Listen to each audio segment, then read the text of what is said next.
Bem-vindos a mais um vídeo da série Entendendo Gráficos, onde a gente aprende a interpretar os gráficos e saber escolher quando usar cada um deles. Então, esse aqui é mais um vídeo dessa série.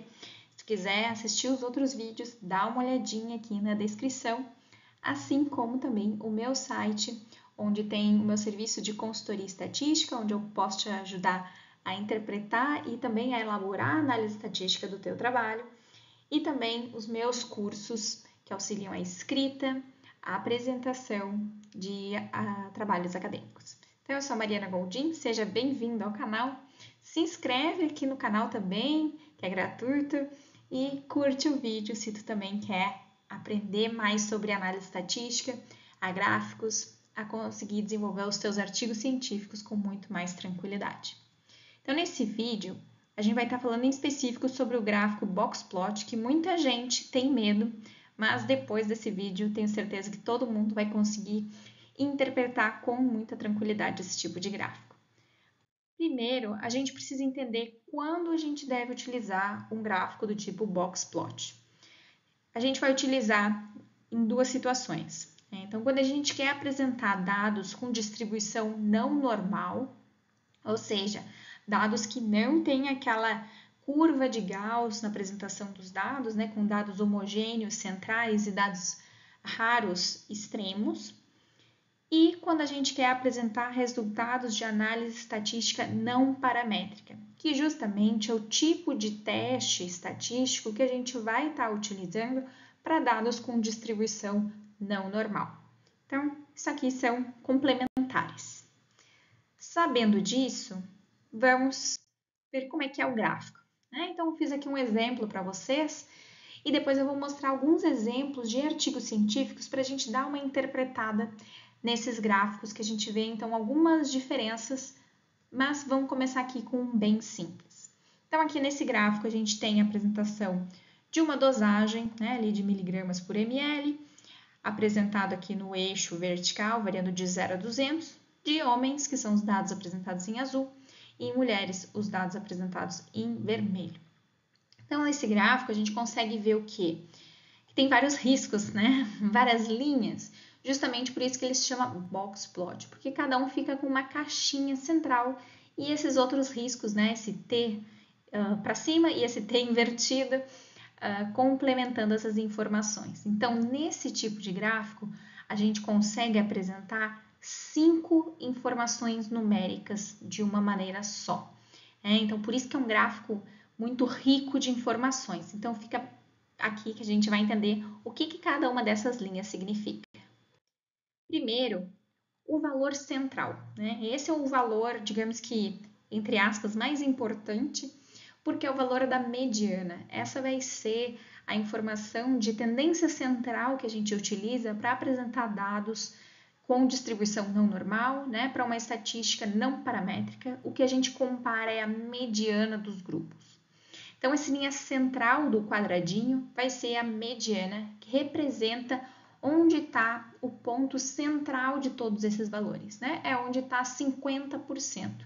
Se a gente quiser dividir esses grupos para ter 2 subgrupos de mesmo tamanho, com a mesma quantidade de participantes, a gente faz esse corte na mediana e eu vou ter esse tamanho equilibrado entre os 2 grupos.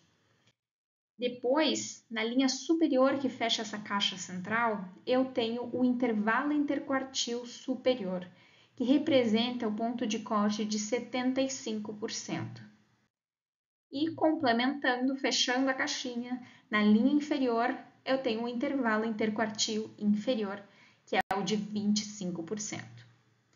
Além disso, eu vou ter esse texto, que faz esse risquinho lá em cima, vai ser o valor máximo, então realmente onde está o valor mais alto dessa dosagem dos homens e das mulheres é onde tem essa linha lá em cima, e o valor mínimo é essa linha lá de baixo desse T invertido. Se a gente olhar mais de pertinho, então, e entender todos esses valores, eu tenho o valor máximo delimitando esse risco superior, o valor mínimo delimitando esse risco inferior, que estão externos à caixa, depois delimitando superior na caixa, a linha superior ali vai ser o intervalo interquartil superior, onde representa 75%, e depois eu tenho o intervalo interquartil inferior, delimitando essa caixinha na parte de baixo com 25%. E na porção central, eu vou ter a mediana, que representa 50% dos valores. Aqui, então, voltando para a gente ver essa comparação, a gente tem, então, aqui os valores de homens e mulheres, então a gente consegue observar que a mediana dos homens é mais alta do que das mulheres, e até mesmo o intervalo interquartil dos homens é mais alto do que o intervalo interquartil das mulheres. Então, a gente consegue fazer essa comparação com valores muito mais ricos do que se a gente estivesse utilizando simplesmente um gráfico de barras. Se tu quiser saber mais sobre ele, já tem vídeo aqui no canal explicando sobre como utilizar e interpretar gráficos de barras. E esse gráfico, se a gente quisesse ver individualmente os valores, a gente poderia estar visualizando dessa maneira. Então, cada um dos grupos eu tenho 14 participantes, então nos homens eu tenho bolinhas e nas mulheres eu tenho quadradinhos. A gente consegue ver que na linha central para baixo tem aproximadamente os mesmos valores, a mesma quantidade de símbolos do que na porção superior. E tem um símbolo lá em cima delimitando e outro lá embaixo delimitando também. Bom, então agora vamos dar uma olhadinha em alguns exemplos aqui de artigos realmente. Aqui no canto inferior esquerdo tem o valor do DOI, então esse número onde vocês podem estar pesquisando para quem tiver interesse em fazer a leitura do artigo completo. Mas aqui eu estou trazendo só a figura de vários artigos que tem a apresentação dos dados em boxplot com as suas legendas. De ver que alguns artigos trazem esse nome como do artigo ao invés de boxplot como box and whiskers, que whiskers quer dizer esse risquinho para fora, e box é caixa. Então é o mesmo tipo de gráfico. Aqui é legal, eles estão comparando 5 grupos e cada um deles com o seu gráfico, com a caixinha também mostrando o valor da mediana e o intervalo interquartil primeiro e terceiro, que representam o inferior e o superior, porque o segundo intervalo interquartil é o valor da mediana, e com o valor mínimo e máximo. E aqui, além disso, a gente tem apresentando o valor individual de cada participante, aqui desse estudo, onde então cada bolinha representa o valor individual. Então fica interessante de a gente fazer essa comparação e ver a distribuição desses dados em cada um dos grupos, que isso enriquece muito mais essa interpretação. Mas o mais comum é que não tem apresentação individual dos valores, como nesse outro exemplo aqui. A gente pode ver 2 gráficos de boxplot. E eu queria chamar a atenção para vocês aqui para o B, inicialmente, onde a gente vê que está legal, a gente consegue ver que eles até delimitaram a linha da mediana, essa central, como em negrito, então ela é mais grossinha, destacando, justamente como eu comentei, que esse é um dos valores mais importantes. E a gente vê a caixinha com uma linha um pouco mais fina, com os intervalos interquartis, e essas linhas externas, então, também delimitando os valores mínimos e máximos. Chama atenção aqui para o B, para o grupo controle, o control, que não tem esse valor máximo para cima aparecendo. Isso porque esses valores são todos muito próximos, então fica todo mundo junto ainda dentro da caixinha, o que é diferente do grupo LPS, que tem essa variação, onde daí tem realmente valores mínimos e máximos que estão além do intervalo interquartil. E a gente vê esse asterisco, então mostrando, lá na legenda a gente tem essa informação que é uma comparação entre os dois grupos, onde eles têm uma diferença significativa com um valor de P menor do que 0,05. E agora eu dar uma olhadinha no gráfico A, olha só como ele ficou pequenininho. A gente nem chega a ver a caixa, porque a variação desses grupos é muito pequena. Então, não dá nem para ver a caixinha, nem ver os riscos, porque os valores são todos muito próximos. O que esse gráfico poderia ser feito para ele ficar melhor ainda e a gente conseguir ver esses valores ver a caixinha de fato? É modificando aqui o eixo da vertical, o eixo Y. Eles poderiam ter feito um ajuste nesse tamanho, né, para ele não começar do zero, já começar talvez com 80 e conseguir espichar um pouco esse eixo, né, detalhar mais para a gente conseguir ver com mais detalhes. Então fica, né, aqui uma dica para pensar sempre no eixo. Inclusive a gente tem um vídeo já aqui no canal também da série Entendendo Gráficos, que é sobre os tipos de escala do eixo Y. Né? Então vou deixar aqui linkadinho também para quem quiser se especializar um pouco mais nisso. Outro gráfico aqui de um outro artigo, então já utilizando cores para comparar, fica legal, né? E aqui também mostrando a comparação entre os dois grupos e mostrando assim com essa chave. Então, além de colocar o asterisco, tem esse risco linkando os dois grupos para mostrar exatamente quais são os grupos dessa comparação. Aqui, quando se tem dois grupos, né, obviamente que é um comparado ao outro, mas quando a gente tem mais, isso pode ser um recurso bem interessante. Aqui, mais uma vez, a gente vê no grupo Chan, né, esse grupo da esquerda, a gente vê que o valor da mediana não está aparecendo. Isso quer dizer o quê? Que esses valores estão muito centralizados, muito próximos. Então, ou eles estão aqui nessa parte junta do limite inferior aqui da caixinha, e eles estão muito próximos e que não chega a aparecer o valor da mediana. Então, esse é um detalhe importante também para estar talvez detalhando aqui na tua legenda ou no teu texto, para que não fique parecendo que faltou uma linha central. Nesse outro exemplo, aqui tá legal, tá mostrando a comparação estatística, né? Então mostrando que um asterisco é entre o grupo cinza e o preto e os dois asteriscos é entre o grupo branco e o grupo preto.